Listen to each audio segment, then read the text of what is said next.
Allora, Matteo Piana, Evito Sono, quindi Matteo Piana è già corta.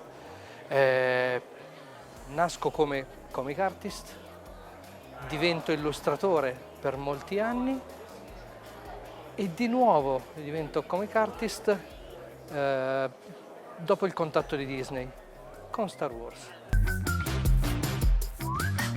Quello che è successo, allora, rivedere tanta gente dopo mesi di lavoro nella mia grotta, come sempre, quello è sempre bello, è difficile, impegnativo ma interessante perché si ritorna a parlare, a sentire la propria voce e non è cosa da poco. Seconda cosa, il terrore prima del mio intervento, della talk, perché comunque sono tendenzialmente timido, non sembra perché simulo, ma dentro di me c'è la paura.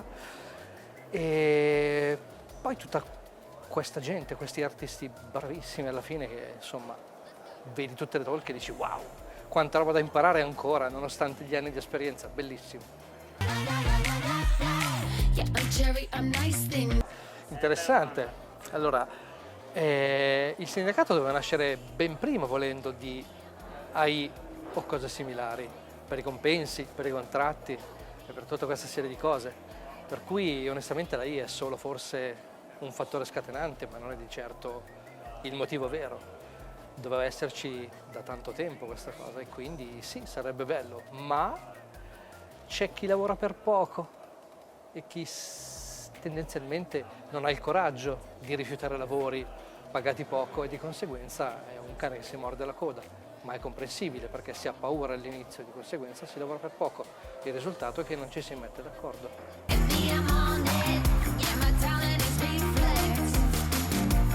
Nonostante la quantità di sketch che produco, che è veramente gargantuesca, di fatto ancora le emozioni e le microespressioni, quelle che comunicano davvero l'amore e la sofferenza, sono ancora difficili da rappresentare per me.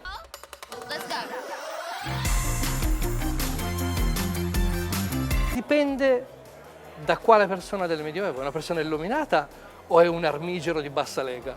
Sceglierò l'armigero. Oi bommessere, cos'è codesta costrutto? Uno mago, una fattucchiera, sott'altra forma.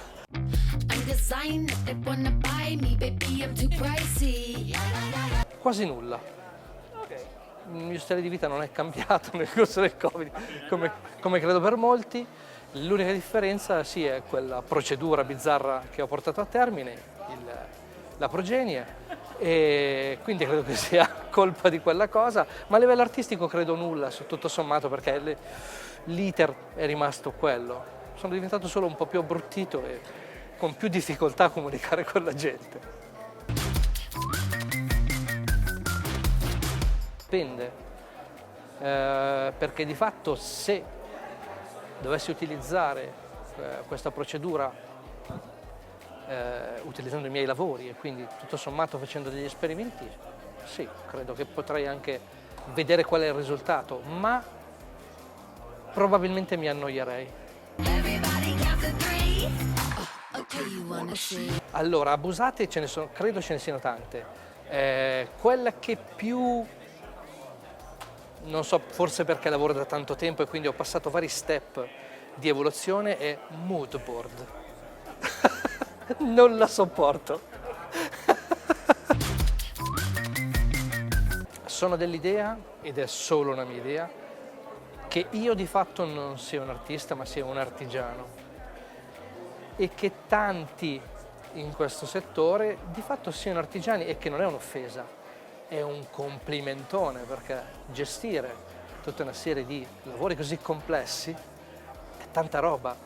L'artista secondo me è quello che soffre e butta tutta la sua sofferenza in qualcosa, qualsiasi cosa sia, quindi senza un trasporto di questo tipo è difficile fare arte, credo.